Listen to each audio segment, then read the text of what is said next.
हरियाणा तीव्र गति से आगे बढ़ रहा है। लगभग 1300 किलोमीटर की नेशनल हाईवे 12 सालों के अंदर हरियाणा के अंदर बनी है, ये आपको ध्यान रखना चाहिए। उसी तरीके से अगर हम देखें तो 800 मेगावाट का Deenbandhu Chhotu Ram thermal power station जो यमुनानगर में 8,469 करोड़ रुपए की लागत से बना है, उसको भी प्रधानमंत्री जी ने हरियाणा की धरती को डेडिकेट किया है, यह भी हमको ध्यान में रखना चाहिए। उसी तरीके से रेवाड़ी बाईपास लगभग 1070 करोड़ रुपए की लागत से उसको भी बना करके उसको भी आपको समर्पित किया है।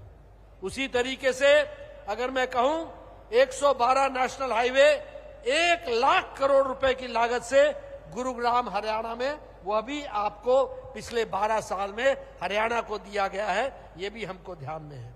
उसी तरीके से 19 किलोमीटर का हरियाणा सेक्शन द्वारका एक्सप्रेसवे लगभग 4100 करोड़ रुपए की लागत से इसको भी बना करके दिया है। यानी रोडवेज, रेलवेज, हर एक दृष्टि से इंफ्रास्ट्रक्चर में बहुत तीव्र गति से हरियाणा ने विकास किया है और उस विकास में आदरणीय प्रधानमंत्री मोदी जी ने बहुत बड़ा योगदान किया है, इसको हमको ध्यान में रखना पड़ेगा।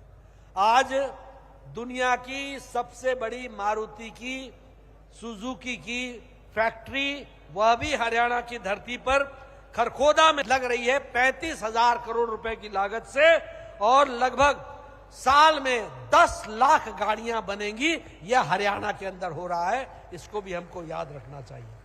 सड़कों का जाल बिछा है, जैसे मैंने बार बार कहा। अगर मैं कहूं कि तीसरा और चौथा रेल लाइन प्रोजेक्ट, यह भी दिल्ली अंबाला, इसको भी बनाने के लिए लगभग 5,938 करोड़ रुपए सैंक्शन हुए हैं। इस तरीके से हमारे काम को, हरियाणा को आदरणीय प्रधानमंत्री मोदी जी ने आत्मनिर्भर हरियाणा को, आत्मनिर्भर भारत के लिए जो काम करने थे उसको बहुत तीव्र गति से किया है, ये हम सब लोगों ने देखा है। मैं यहां ये भी कहना चाहूंगा कि नायब सिंह सैनी जी के नेतृत्व में भी हरियाणा ने ये नॉन स्टॉप हरियाणा तीव्र गति से आगे बढ़ रहा है, इसको भी हमको ध्यान में रखना चाहिए।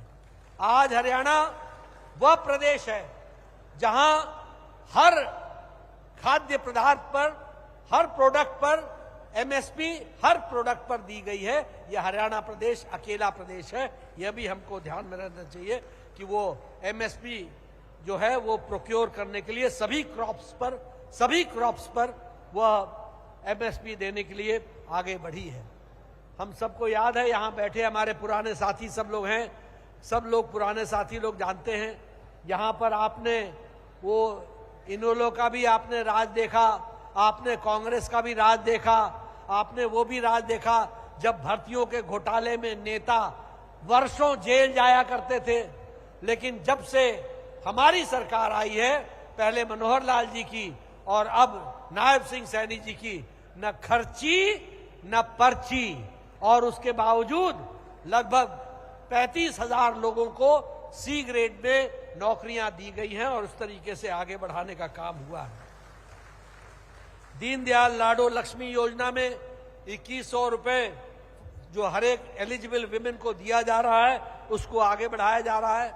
एलपीजी गैस सिलेक्शन हर घर हर गृहिणी की योजना के तहत उसको भी दिया जा रहा है।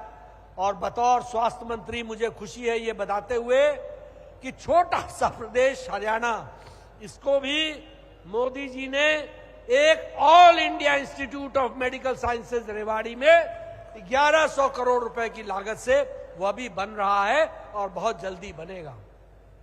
और सबसे बड़ी बात कि देश का सबसे बड़ा कैंसर सेंटर एम्स का झज्जर में बना है, जहां उस पर इलाज चल रहा है। इस तरीके से विकास का काम, 7 नए मेडिकल कॉलेज दिए गए हैं, सुपर स्पेशलिटी ब्लॉक दिया गया है। मैं अंबाला में खड़ा हूं, अंबाला को कैंसर केयर हॉस्पिटल दिया गया, कैंसर का अलग से अस्पताल दिया गया है। इसलिए विकास की एक नई गंगा बही है, हर दृष्टि से हम इसको आगे बढ़ा रहे हैं। मित्रों, आज जब हम श्यामा प्रसाद मुखर्जी जी को याद करते हैं तो हमें गौरव होना चाहिए कि हमारे संस्थापक वो थे जिन्होंने देश को एक दिशा दी, जिन्होंने पार्टी को एक दिशा दी, और हमें गौरव होना चाहिए कि मोदी जी के नेतृत्व में उनके बताए रास्ते पर नहीं सिर्फ पार्टी बल्कि देश आगे बढ़ रहा है। और यही सच्ची श्रद्धांजलि 125वीं जन्म जयंती पर हम श्यामा प्रसाद मुखर्जी जी को दे सकते हैं, उसको देने का प्रयास किया है।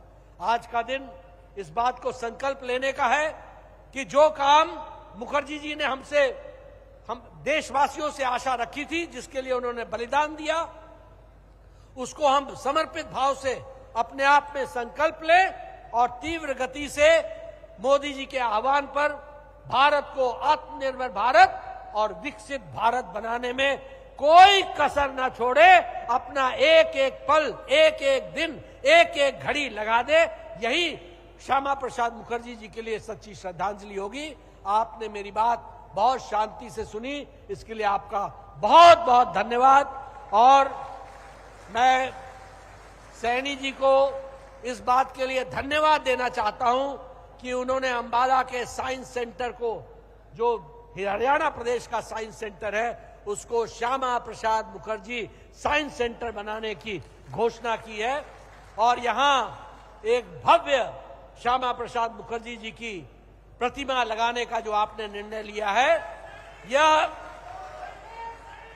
इसके लिए आपको मैं बधाई भी देता हूं, इसके लिए मैं बधाई भी देता हूं, धन्यवाद भी देता हूं और शुभकामनाएं देता हूं कि आप इसी तरीके से हरियाणा की सेवा करें, हरियाणा की जनता की सेवा करें और श्यामा प्रसाद मुखर्जी के बताए रास्ते पर आप आगे बढ़ें। इन्हीं शब्दों के साथ बहुत बहुत धन्यवाद।